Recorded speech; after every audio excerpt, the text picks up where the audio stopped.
जय हिंद दोस्तों, आप सभी का स्वागत है एसएससी गुरुकुल परिवार में। तो जो आज की क्लास में हम पढ़ेंगे वो पढ़ेंगे डाइस को।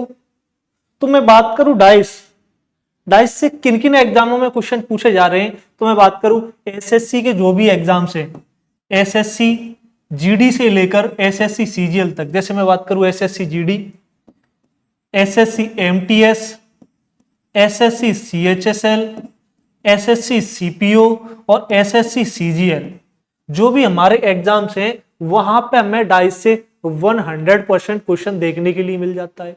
और इसके बावजूद मैं एग्जाम्स की बात करूं तो इसके बावजूद जो भी हमारे रेलवे की एग्जाम्स हैं, ठीक है ना, जो भी हमारे रेलवे एग्जाम्स होते हैं वहां पर भी हमें डाइस से क्वेश्चन देखने के लिए मिल जाता है।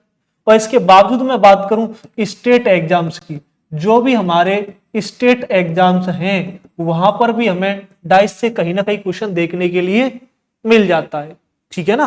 तो आज की क्लास में हम कवर करेंगे डाइस टॉपिक को, ठीक है ना। तो चलिए बिना देरी करते हुए बढ़ते हैं डाइस की ओर।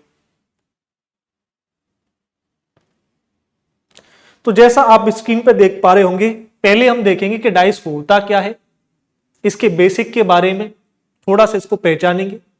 जैसे मैं कहूं आपको ये डाइस नजर आ रहा है स्क्रीन पे, ठीक है ना। तो मैं बात करूं एक डाइस, एक पासे में टोटल सरफेस या फेस कितने रहते हैं, तो कितने रहते हैं 6। कितने होते हैं 6। जैसे मैं एग्जांपल के लिए बात करूं, आप बचपन में लूडो वगैरह खेलते होंगे, तब आपने उसमें डाइस को देखा होगा। तो आपने देखा होगा कि एक सरफेस पे किसी सतह पे एक डॉट बना रहे, किसी पे 2, किसी पर 3, किसी पर 4, किसी पर 5 और किसी पर कितने 6। क्या 6 से ज्यादा आपने कभी डाइस पे डॉट बने हुए देखे हैं?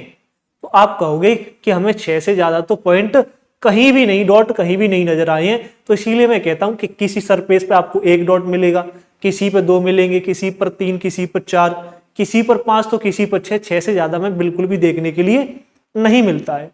जब 6 से ज्यादा देखने के लिए नहीं मिलता है तो टोटल सरफेस भी कितनी होती है? टोटल सरफेस भी होती है, वो होती है 6 सरफेस। जैसा कि आप यहां पे देख पा रहे होंगे, ठीक है ना, left, right, top, bottom, front और बैक। 6 सरफेस है कि नहीं? Left, right, top, bottom, front और बैक। अब जैसे मैं बात करूं, ये सरफेस है लेफ्ट। कौन सी सरफेस है? लेफ्ट सरफेस है। तो लेफ्ट सरफेस के अपोजिट सरफेस, या फिर मैं कहूं विपरीत सरफेस, विपरीत सतह कौन सी होती है? तो लेफ्ट के अपोजिट हो जाती है राइट। कैसे अपोजिट होती है, चलिए उसके बारे में देख लेते हैं। जैसे आपको नजर आ रहा है, ये वाली क्या है? लेफ्ट सरफेस है, बाई सरफेस है, ठीक है ना। ये बाई सरफेस है, तो इसके अपोजिट कौन सी सरफेस हो जाएगी? इसके अपोजिट हो जाएगी राइट सरफेस। कौन सी सरफेस हो जाएगी? ये लेफ्ट सरफेस, तो इसके अपोजिट कौन सी सरफेस होगी? Right surface. और मैं कहूं ये टॉप सरफेस है, तो टॉप के अपोजिट कौन सी सरफेस होती है? तो बॉटम सरफेस। जैसा आप यहां पे देख पा रहे हैं, ये कौन सी सरफेस है? टॉप सरफेस है, तो इसके अपोजिट कौन सी सरफेस होगी? कौन सी सरफेस हो जाएगी? Bottom surface. ऐसे ही मैं आगे बात करूं, ये क्या है? Front surface. तो फ्रंट के अपोजिट कौन सी सरफेस होती है? तो हो जाती है बैक सरफेस। कौन सी सरफेस हो जाती है? Back surface. कौन सी सरफेस? Back surface. जैसे ये देख रहे हैं, तो बैक के अपोजिट क्या है? तो बैक के अपोजिट क्या हो जाएगा? ठीक है ना, बैक के अपोजिट क्या हो जाएगा? फ्रंट सरफेस, ठीक है ना। और टॉप के अपोजिट क्या हो जाएगा? बॉटम। एकदम इजी है, ठीक है ना। तो ये क्या है? ये एक 3D आकृति है। ध्यान क्या देना है?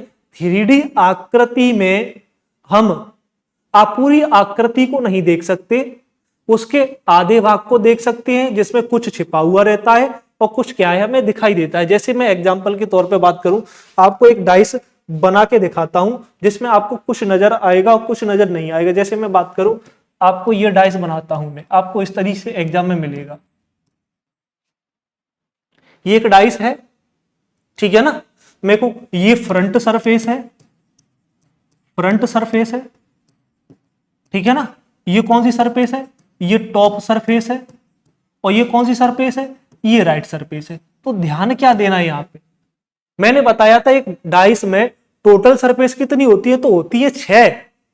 लेकिन हमें दिखाई कितनी देती है, तो हमें दिखाई देती है केवल 3 ही सतह हमें दिखाई देंगी। इस बात का ध्यान रखना, जब भी हम डाइस को किसी भी साइड से देखेंगे तो हमें केवल 3 ही सरफेस दिखाई देंगी, और 3 है वो छिप जाती हैं। जैसे मेरे को ये फ्रंट सरफेस है, ठीक है ना, फ्रंट सरफेस है, तो इसके अपोजिट कौन सी सरफेस होगी, तो इसके अपोजिट हो जाती है बैक सरफेस। कौन सी सरफेस अपोजिट हो जाती है, बैक सरफेस।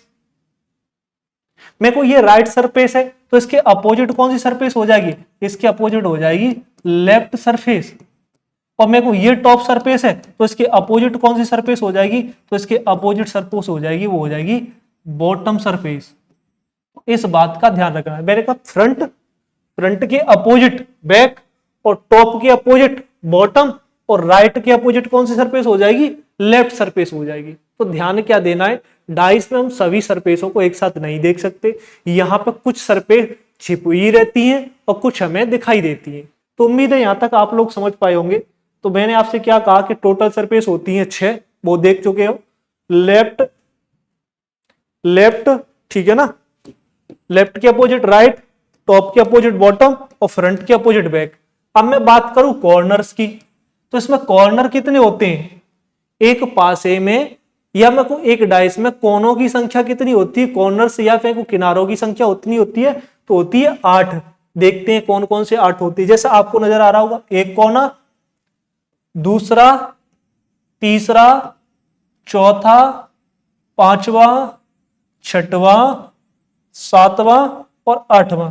इसमें कॉर्नर्स की संख्या कितनी होती है, तो वो होती है 8। तो उम्मीद है ये बेसिक आप डाइस का समझ पाए होंगे। तो चलिए बढ़ते हैं फिर इससे आगे की ओर, हमारे एग्जाम में किस तरीके से क्वेश्चन पूछे जाते हैं, ठीक है ना। ध्यान क्या देना है हमें, सबसे पहले हमने देखा डाइस सरफेस टोटल कितनी होती है, 6 होती है। कौन कौन सी होती है वो हम देख चुके हैं। अब देखेंगे कि डाइस से हमारे एग्जाम में किस तरीके से क्वेश्चन बनते हैं।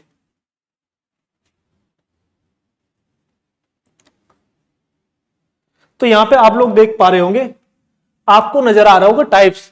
तो पहला टाइप बनता है हमारा वन डाइस। क्या बनता है, वन डाइस, यानी कि हमें एक पासा देगा, वहां से प्रश्न पूछेगा। दूसरा टाइप बनता है टू डाइस, यानी कि हमें 2 पासे देगा, वहां से प्रश्न पूछेगा। और फिर बनता है मोर देन 2 डाइस, यानी कि हमें देगा 2 से ज्यादा पासे देगा, वहां से प्रश्न पूछेगा। और जो चौथा टाइप बनता है वो हमारा बनता है ओपन डाइस, यानी कि हमें क्या है, खुला हुआ पासा देगा और वहां से हमें क्या है, प्रश्न पूछता है। तो प्रश्न पूछने का उसका तरीका क्या है, एक पासे से प्रश्न पूछ सकता है, 2 पासों से प्रश्न पूछ सकता है, 2 से ज्यादा पासे देगा तब भी प्रश्न को पूछ सकता है। और चौथा टाइप बनता है वो बनता है ओपन डाइस, या फिर मैं कहूं खुला हुआ पासा। खुले हुए पासे से किस तरीके से क्वेश्चन बनते वो सारा का सारा हम देखेंगे इस टॉपिक में, ठीक है ना। तो चलिए फिर बढ़ते हैं इससे आगे की ओर। तो सबसे पहले पढ़ेंगे जो हम डाइस, ठीक है ना, डाइस। तो डाइस हमारे पास ठीक 2 तरीके के होते हैं। डाइस कितने तरीके के होते हैं, ठीक हमारे पास 2 तरीके के डाइस होते हैं। एक तो स्टैंडर्ड डाइस या फिर मैं कहूं मानक पासा, और दूसरा होता है जनरल डाइस या फिर मैं कहूं सामान्य पासा। पासे हमारे पास कितने तरीके के होते हैं, 2 तरीके के, एक तो स्टैंडर्ड मानक पासा, दूसरा जनरल या फिर मैं कहूं सामान्य पासा, ठीक है ना। तो चलिए बात करें पहचानते कैसे, इनको भी देख लेते हैं। अब आपको यहां पे स्क्रीन पे नजर आ रहा होगा,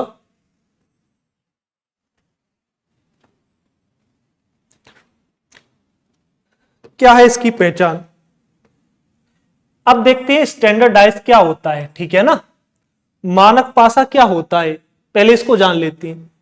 if every opposite surface sum is equal to 7, ठीक है ना, यदि प्रत्येक विपरीत सतह पर योग 7 के बराबर है, ठीक है ना, then the dice is called standard dice, तब इसे हम मानक पासा कहते हैं। अब देखो मैं आपको शुद्ध भाषा में समझाता हूं, शुद्ध सरल भाषा में।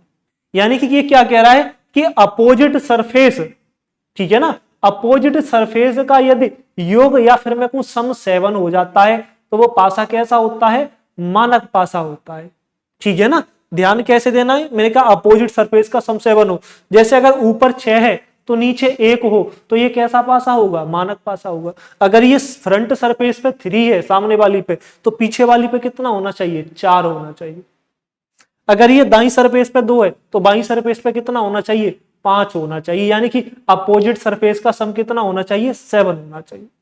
अब ऐसे ही मैं बात करूं जनरल डाइस की पहचान क्या होती है, इसके बारे में भी जान लेते हैं। सामान्य पासे को कैसे पहचाने, तो कह रहा है if any two adjacent surface have sum 7, adjacent क्या होता है, निकटवर्ती। यदि 7 की सतहों, या फिर मैं कहूं निकटवर्ती, निकटवर्ती सतहों का योग 7 हो, 7 है, तब इसे हम क्या कहते हैं, सामान्य पासा कहते हैं। Then the dice is called general dice, तब इसे क्या कहा जाता है, साधारण पासा कहा जाता है। कैसे साधारण पासा कहा जाता है शुद्ध भाषा में, और समझेंगे सरल भाषा में। जैसे मैं को आपको डाइस नजर आ रहा हो, तो आपको किन्हीं जो सतह दिखाई दे रही है, किन्हीं 2 सतहों का योग आपको मिल जाए 7, कितना मिल जाए, 7 मिल जाए, तो वो डाइस कैसा होगा, वो डाइस होगा जनरल डाइस। कैसा डाइस होगा, जनरल डाइस, या फिर मैं कहूं सामान्य पास। पहचानने का तरीका एक बात द्वारा मैं आपको एकदम इजी वे में बताता हूं कैसे। ध्यान क्या देना है, कैसे फाइंड आउट करोगे। अगर कोई आपको डाइस नजर आ रहा है, ठीक है ना, और देखते ही आपको किन्हीं 2 सतहों का योग 7 मिल जाता है, 7 मिल जाता है, तो वो कैसा हो जाएगा, सामान्य हो जाएगा। भाई सीधी सी बात है कि अगर आपको देखते ही सम 7 मिल जाए, देखते ही योग 7 मिल जाए, तो कैसा हो जाएगा, साधारण हो जाएगा। अगर देखते ही 7 नहीं मिल रहा है तो वो हमारे लिए कैसा है, कठिन है, तो मानक है कि नहीं जी, कोई डाउट में पड़ने वाली बात ही नहीं है। दोबारा से, अगर हमें देखते ही किसी पासे में 2 सतहों का योग 7 मिल जाता है तो साधारण है, अगर ना मिलेगा, साधारण नहीं है, तो कैसा हो जाएगा, मानक हो जाएगा, है कि नहीं। तो उम्मीद है ये समझ पाए होंगे आप लोग। तो चलिए अब इससे आगे हमें जानना है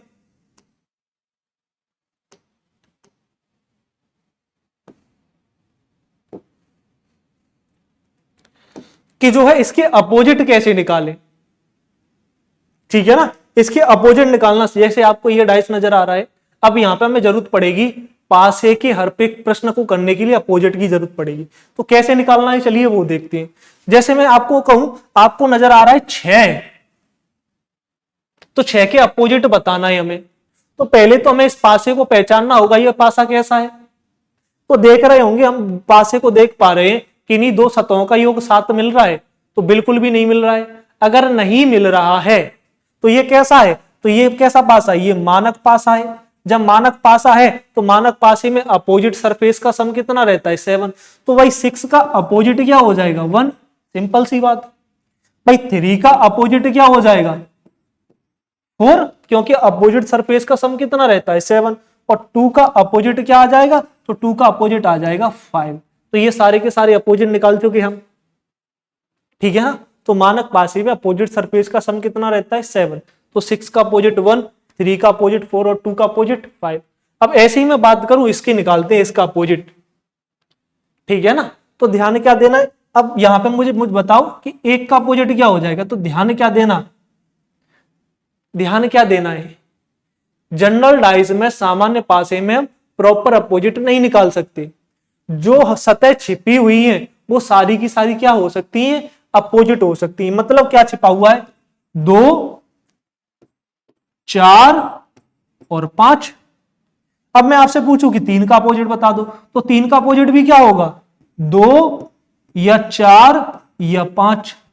अब मैं आपसे पूछूं कि मुझे 6 का अपोजिट बता दो, तो 6 का अपोजिट भी क्या हो सकता है, 2 या फिर 3 या फिर 2 या 4 या फिर 5, ठीक है ना।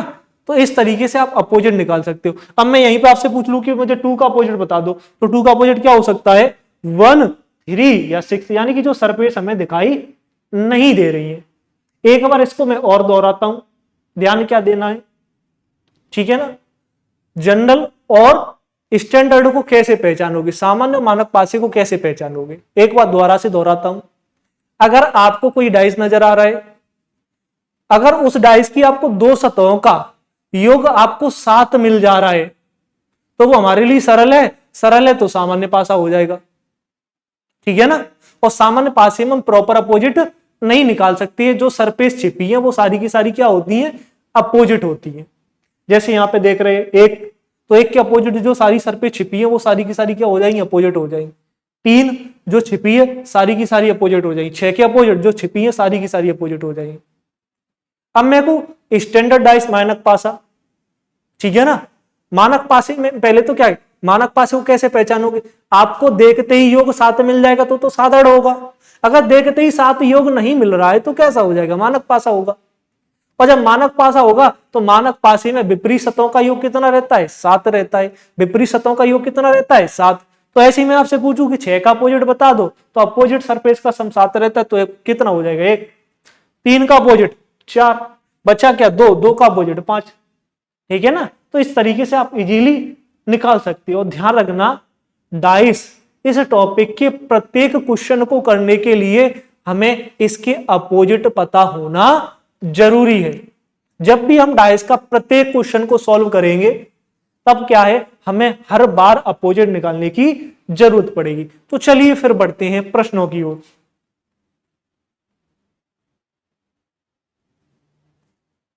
तो सबसे पहले बात करेंगे हम जो है टाइप नंबर फर्स्ट, और टाइप नंबर फर्स्ट वो क्या है, वन डाइस, यानी कि एक पासा।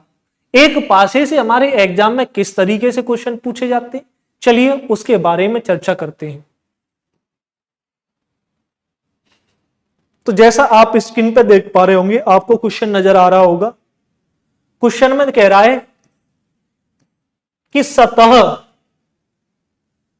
3 के विपरीत, ठीक है ना, कह रहा है सतह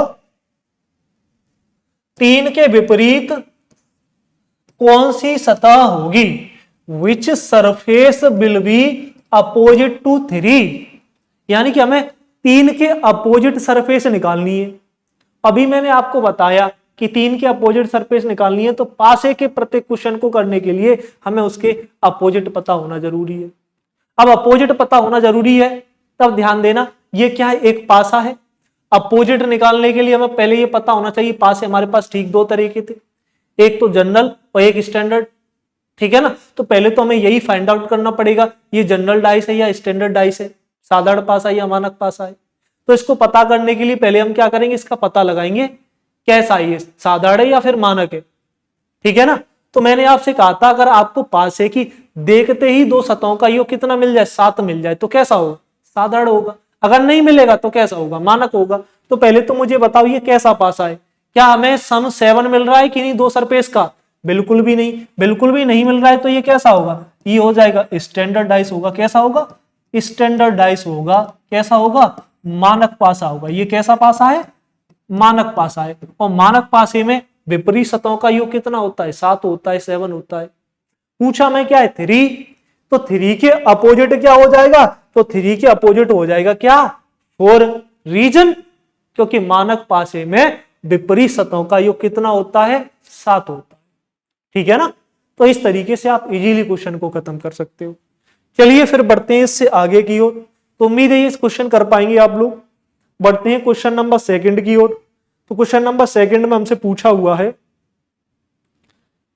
कि सतह 5 के विपरीत कौन सी सतह होगी, which surface will be opposite to surface 5, यानी कि 5 के अपोजिट बताना है हमें। तो 5 के अपोजिट पता करने के लिए अगर हमें एक पासा दिया हुआ है तो पहले पासे का पता लगाएंगे, ये कैसा है, साधारण है या मानक है, जनरल है या फिर, ठीक है ना, स्टैंडर्ड है। तो पता करने के लिए क्या है, पासे की दो सरफेस को देखो, कहीं आपको 7 सम इनका 7 मिल रहा है, योग क्या 7 मिल रहा है, नहीं मिल रहा है। अगर नहीं मिल रहा है तो ये कैसा होगा, ये हो जाएगा स्टैंडर्ड डाइस। कैसा हो जाएगा, स्टैंडर्ड डाइस होगा। कैसा होगा, मानक पासा होगा। और मानक पासे में विपरीत सतहों का योग कितना होता है, 7 होता है। पूछा क्या है हमें, 5 के अपोजिट, तो 5 के अपोजिट क्या हो जाएगा, 5 के अपोजिट हो जाएगा 2, और जो कौन से ऑप्शन में दिया है, ऑप्शन नंबर सी में, है ना। इजी है, कोई दिक्कत वाली बात ही नहीं है।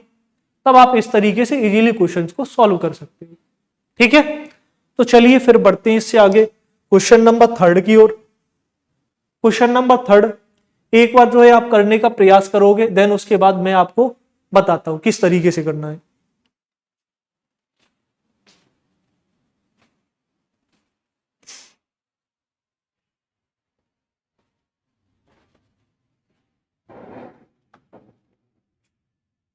तब आप इसको भी इजीली खत्म कर सकते हो, कोई प्रॉब्लम वाली बात ही नहीं है, ठीक है ना।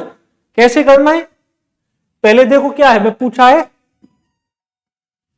सतह 5, सतह 5 के विपरीत कौन सी सतह होगी, which surface will be opposite to 5, 5 के अपोजिट बताना है हमें,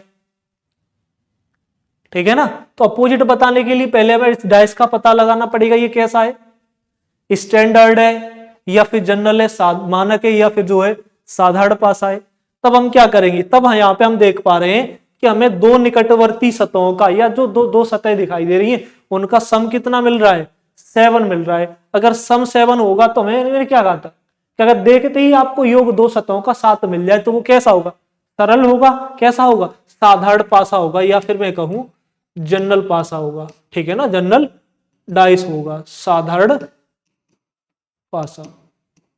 अगर ये साधारण पासा है तो साधारण पासे में क्या प्रॉपर अपोजिट निकाल सकते हैं हम, बिल्कुल भी नहीं निकाल सकते हैं, ठीक है ना। तब जो हमें सरफेस दिखाई नहीं दे रही है वो सारी की सारी सरफेस क्या हो जाएंगी, अपोजिट हो जाएंगी। कौन कौन सी भाई, कौन कौन सी सरफेस हमें नहीं दिखाई दे रही है, हमें दिखाई नहीं दे रहा है, वो सारे के सारे अपोजिट हो जाएंगे, 5 के अपोजिट क्या हो जाएगा, 1, और कौन सा नहीं दिखाई दे रहा है, 3, और कौन सा नहीं दिखाई दे रहा है, 4। तो यानी कि मैं कहूं 1, 3, 4 ये सारे के सारे क्या हो जाएंगे, अपोजिट हो जाएंगे। तो ऐसा कौन सा ऑप्शन दिया, ऑप्शन नंबर बी, कौन सा दिया गया है, ऑप्शन नंबर बी। तो राइट आंसर क्या हो गया, ऑप्शन नंबर बी, 1, 3, 4, ठीक है ना। तब इस तरीके से आप इजीली क्वेश्चंस को सॉल्व कर सकते हो। तो चलिए ऐसे ही बढ़ते हैं क्वेश्चन नंबर 4 की ओर। आप लोग जो बताओगे क्वेश्चन नंबर 4, ठीक है ना, 4 ही नहीं केवल 3 ही है, केवल इतनी क्वेश्चंस की जरूरत थी, ठीक है। बाकी इससे आगे मैं बात करूं type number second, type number second 2 dice, 2 dice, और 2 डाइस में हम पढ़ेंगे 1 कॉमन, 2 कॉमन और नो कॉमन, और इससे आगे पढ़ेंगे जो हम नेक्स्ट क्लास में। बाकी आज की क्लास को जो है हम यहीं पे समाप्त करेंगे। Thank you.